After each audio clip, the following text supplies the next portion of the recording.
Now we're going to turn to our first panel with just one witness, and it's Congressman Randy Hultgren. And as the Chairman Schuster said, Randy has been very passionate about this issue, and we welcome hearing from you, Randy. Chairman Lobiando, Chairman Schuster, thank you so much for your leadership on this. Ranking Member Larson, happy birthday. Thank you for letting me be here this morning and to make some remarks. This is an issue that I have carefully scrutinized over the last 3 years, and it's very important to me, my constituents, and air traffic controllers nationwide. As a former member of this aviation subcommittee, and I also represent several hundred air traffic controllers in the 14th District of Illinois, which is the largest number in Illinois. I've met with many of them and many others who aspire to become ATCs. These dedicated students have put in long hours with our nation's military and reputable and accredited institutions to gain the skills and education to be entrusted with the public safety which is bestowed on our air traffic controllers. As a weekly commuter from O'Hare to Reagan, I personally am invested in making sure that our skies are safe, as are all of us. We are facing critically low staffing levels of air traffic controllers within our towers. Only 30% of trainees at the Chicago TRACON reach full certification. Ensuring we have a sufficient number of air traffic controllers in our towers is paramount to secure air travel. Insufficient air traffic controllers means cutting back travel and hurting our economy. No controllers means no flights, and that's why I was surprised and confused with the FAA when they changed their longstanding hiring procedures without warning in 2014 and launched an unnecessary social science experiment. Students, teachers, and administrators of the Collegiate Training Initiative, or CTI, were also blindsided by the FAA's decision and told me of its negative effects. For decades, the CTI training program established by the FAA itself was the recognized and trusted pipeline for highly qualified candidates and military veterans. Most disturbingly, I believe the new hiring standards jeopardize air travel safety by diverting the hiring process around highly qualified air traffic controller candidates and veterans in an attempt to elevate off-the-street candidates. Why the FAA did this remains unclear. What is clear is that the FAA has been less than transparent and open. A 6-month investigation revealed the adverse effects of these modifications, not only aspiring air traffic controllers, but on the legitimacy of the hiring process itself. The investigation also revealed that FAA or aviation-related employees may have assisted in giving potential recruits special access to answers on key admissions tests to help them gain jobs with the FAA. Yet the FAA has refused to respond to audio, video, and witness accounts of misconduct. They conducted a self-audit of the allegation and cleared themselves of any wrongdoing. This is no way to run an agency that is responsible for the well-being of thousands of lives every day.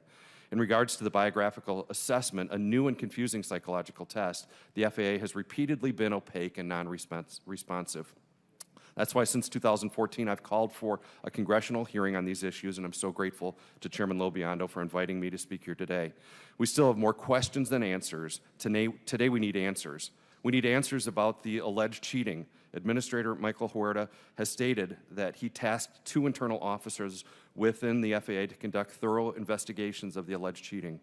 Not surprisingly, the internal investigations failed to uncover what was demonstrated clearly on audio recordings. Yet at the same time, the FAA has never publicly denied the cheating allegations. So which is it? Further, this past March, the FAA filed a motion in federal court admitting that the agency is unable to recover missing and corrupted emails at the center of the alleged cheating. Do these emails demonstrate whether or not the FAA knew someone on the inside was helping people cheat?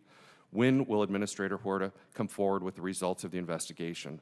Further, we need answers about the discredited biographical assessment psychological test. Who wrote the BioQ and who validated it, if anyone? How did some candidates fail the biographical questionnaire in 2014 and then pass it in 2015? Why were these candidates allowed to sit for the BioQ in an unsecured location without showing proof of ID? As a result of the FAA's changes, many clearly qualified CTI graduates and military veterans were disqualified by a test they don't understand and cannot improve upon, even after years of education and experience. Many have now aged out of the process, forever losing their chance to join the ranks of air traffic controllers. Where is the relief for these dedicated individuals? Americans deserve an answer. So where do we go from here? I introduced H.R. 1964, the Air Traffic Controllers Hiring Act of 2015, to reverse the effects of the FAA's policies and restore safety and confidence to air travel. I'd like to thank Mr. Rinaldi on behalf of NATCA for their support and collaboration throughout the years on my bill. I also want to thank Chairman Lobiondo for his co-sponsorship of this legislation. My bill restores preferred hiring status for CTI graduates, qualified veterans, and experienced controllers, and it provides relief for those aged out of the process. It eliminates the use of the biographical assessment. My colleague, Congressman Curbelo, has introduced similar legislation this Congress, H.R. 5292, the Air Traffic Controller Hiring Improvement Act. I thank Mr. Curbelo for our shared interest on this issue, and I agree with the vast majority of his legislation. His legislation creates two separate hiring pools, one consisting of veterans and CTI graduates, and another of all interested U.S. citizens. The hires from these two pools may not exceed a 10% difference. However, I have concerns that should the FAA hire more of these pools equally, it would disadvantage our CTI graduates and military veterans. I've worked tirelessly with NATCA to instead create a three-pool system of CTI graduates, veterans, and off-the-street hires, which would alleviate this problem and maintain a speedy hiring process. I welcome continued conversations with NATCA and understand the politics and rationale for their two-pool approach.